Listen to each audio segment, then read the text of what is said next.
Hello and welcome to Basic Bitch Bachelor Recaps. I'm Katie Dolle and this is week 2 of season 21. Here we are. I just decided to start doing these recaps this season because I used to hide my love of The Bachelor from my friends and pretend that I'm a more cultured person, but really, when you think about it, I'm just a basic bitch who likes sipping rosé and watching The Bachelor. I went to a friend's house last night and got to watch with her and another girl and took notes. This time I took notes on my phone instead of a notebook because I was trying to play it cool, but I still got tons to talk about. This episode, so even though there were 30 women before, there's still 22 women left.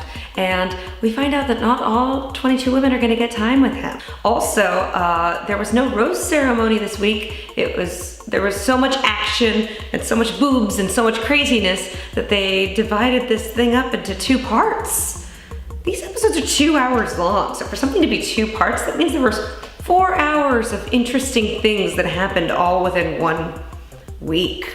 That's pretty crazy. Let's get on to these dates. The first date, the date card says, always a bridesmaid. And Corinne, my favorite because she's so crazy, said that she's never been a bridesmaid, which is pretty strange. You're 24 years old, you've never been a bridesmaid. Does that mean that you have no friends, Corinne? Are you only friends with your parents because your daddy gives you money? Is that how it goes? Also, this is such a strange first date. Taking wedding photos on your first date. Could this be further removed from the reality of a real first date? Like, whatever happened to going bowling or a movie and dinner? I mean, I guess they've given up on any sort of pretense of this being a real date. Also, the photographer, Franco, is my favorite. Where did they find this guy? Oh, you have to look more passionate at each other, and he's encouraging the women to kiss and to do all these different things. And I mean, he's like that photographer from Zoolander. I mean, he's just amazing. I would watch a whole show dedicated to Franco. I want to know what he's like, you know, when he's not working. And I love how at the end he says that he would have a surprise for whoever wins, and nobody knows what the surprise is, but they are all very competitive, especially our favorite crazy girl, Corinne.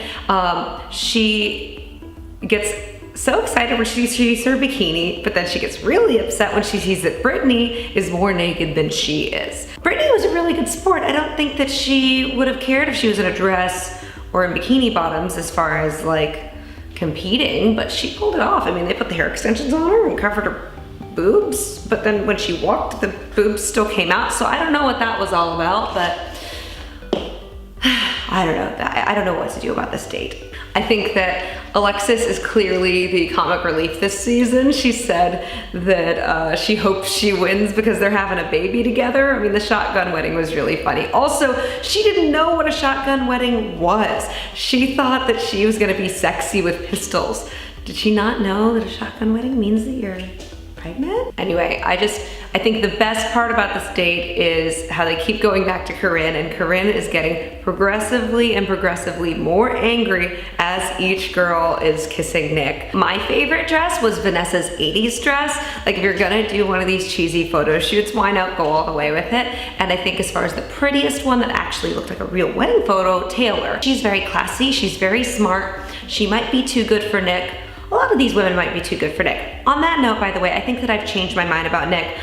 Last week I was saying how much I liked him. I don't know if I really like him that much anymore. I still hope that he finds love, because of course that's the purpose of this show. But the way that he's acting and the women that he's choosing to give preference to, I don't know if he really cares about getting married. I feel like he's just on there to get some action and get some publicity and then move on with his life. Of course, we cannot go on talking about this date without talking about the fact that Corinne took her top off. Holy shit. Okay, well, not only did she have to be the first person to kiss him, she had to be the first person to get him to touch her naked breasts. Oh, he touched my boobs and no one's ever touched my boobs like that before. honey, you can't do all of this. It's only like the first week. You have to give him somewhere to go from here. If you're just laying it all out on the line and constantly throwing yourself at him, I mean, he's gonna get bored of that after a while. So my friends and I, when we were watching this, we thought there's no way that Corinne is going to win this date. We thought Taylor might be the winner because she was so pretty, or Alexis because she was so funny, but no, Corinne won the date. And then she also got the rose at the end of the group date, which we also thought, like, what? I mean, that night after the group date, every single person was trying to get alone time with him, and she kept interrupting. My favorite thing actually was Taylor interrupted her to go have time with Nick, and they had a great conversation, and then they got interrupted again by Corinne. So Taylor decided to go back in and get more time with Nick since Corinne was being so grabby about it. And when Corinne walked away, she said, and I quote, "She re-interrupted me."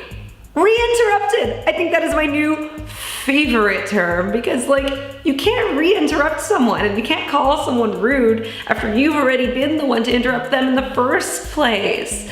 But I love it, and I feel like I'm gonna find a way to use that in my everyday life. Bitch, don't re-interrupt me, I'ma re-interrupt you. Anyway, Nick, I just think it's really dumb that you gave the rose to Corinne after her having already won the date, because you can't focus on one person so much. You're gonna make all the other girls not like you. They're being polite because they're on TV and they still wanna have a chance with you, but deep down, a lot of them are questioning what kind of person you are when the one girl who pulled out her tits and has been rude to everyone is the person that you are consistently encouraging and giving the most attention to. Also, Corinne, you don't want to flame out too early. Like, if you peak too early in this show, you're gonna go home. You're in my top 5. Just cool it for a minute so that you might have a chance of lasting beyond like the top 10, okay? Just do that for me. All right. Let's move on. The Danielle M date. They love helicopters in The Bachelor, don't they? They just love those helicopters.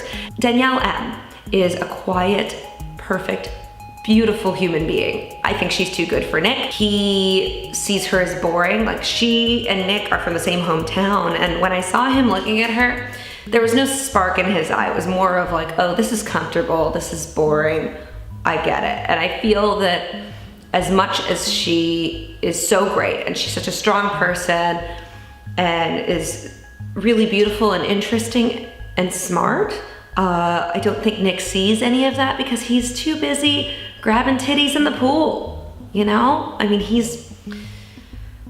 I hate to say this because this is such a cliche reality show term, but I don't think he's here for the right reasons. I think the women are, and he is not.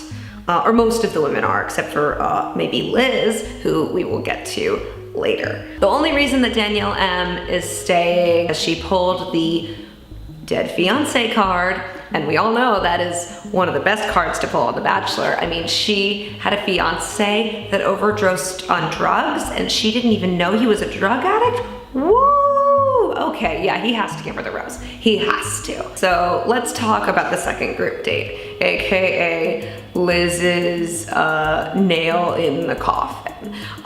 They went to the Museum of Broken Relationships, which is very appropriate for Nick because he's gone to the final two different times on The Bachelorette and not made it. And he was in Bachelor in Paradise also and somehow didn't make it work. You know, I'm starting to wonder if maybe the reason he gets so far and then gets dumped is that he's bad in bed. Like, maybe that's what it is, because like they don't let them have sex until later, and then once they finally take the car for a test drive, they just decide to return it to the dealership and take a different model out. That's just a theory, just a small theory. I think what was really weird is these actors that are pretending to break up with each other. There's no real couple that would decide to go break up publicly, like, hey honey, I want to break up with you, but would you maybe go with me to this weird artsy place to do it? Like, I think that would be really fun. Like, no, this is all fake. I guess that's the point. It was just very confusing and weird. and also a strange idea for a first date. I mean, we go from wedding photos to a breakup thing. I don't get it. By the way, honorable mention to Josephine, who slapped Nick in the face really hard on her fake breakup. I think she is like runner up to the craziest person this season. Like Corinne is legit crazy. Josephine is slightly less crazy, but you know, I still appreciate it. I feel like this entire breakup thing was just staged so that Liz could have a public forum to air out all of her dirty laundry with Nick. And that's basically what she did. And it got too real, too real, too real. And you can tell the way that Nick is looking at Liz that he is just so over it. Also, if we can backtrack a little bit, why did Liz choose to trust Kristen with this information about her one night stand? I love how they're like, oh, this will stay between us. Did you forget that you're being filmed for a national television program? So after the date, all the girls go with Nick to this little Hollywood nightclub to have their alone time. And of course, Kristen spills the beans about Liz to Nick. And then Nick takes Liz aside. And it's just so funny because when Kristen is alone with the girls, they are all asking like, oh, why is Liz gone for so long? What's happening? And Kristen says, oh, I'm not at liberty to tell you. It's not my relationship. Okay, so you don't want to tell the girls, but you were totally cool spilling the beans to Nick? Also, you don't want your first impression with Nick to be the girl bringing the gossip. I feel like that's gonna automatically friend zone you. I feel like you have to form your own relationship with the guy and not immediately be the one who is the shit talker in the house. All that being said, of course, Liz is just here to stir things up. And last week I was really rooting for her, but this week, as soon as I saw all of her answers to Nick's questions and the way that she was acting, I really agreed with Nick's decision to send her home. I don't think that she actually wanted any sort of relationship with Nick, because if she did, she would have gotten his number, like he said, and she didn't. All right, so that's all for week 2. I hope you join me again next week. Subscribe if you're watching this on YouTube. If you're watching on Facebook, then just like this page. I'll be doing these every week. And I want to hear your comments. Who are your favorite girls? What do you think of Nick? Do you think that Liz deserved to be sent home or not? And are you on my team? Because I really kind of still like Corinne. I know he's not gonna pick her, but she's so funny. Also, one last thing, early prediction, Rachel is going to be the next Bachelorette. I don't think she's really his type, but she's smart, she has a great personality, she has a career, she's diverse. Hello, ABC, finally, it is time to have a Black Bachelorette. All right, it's been real. Talk to you next week.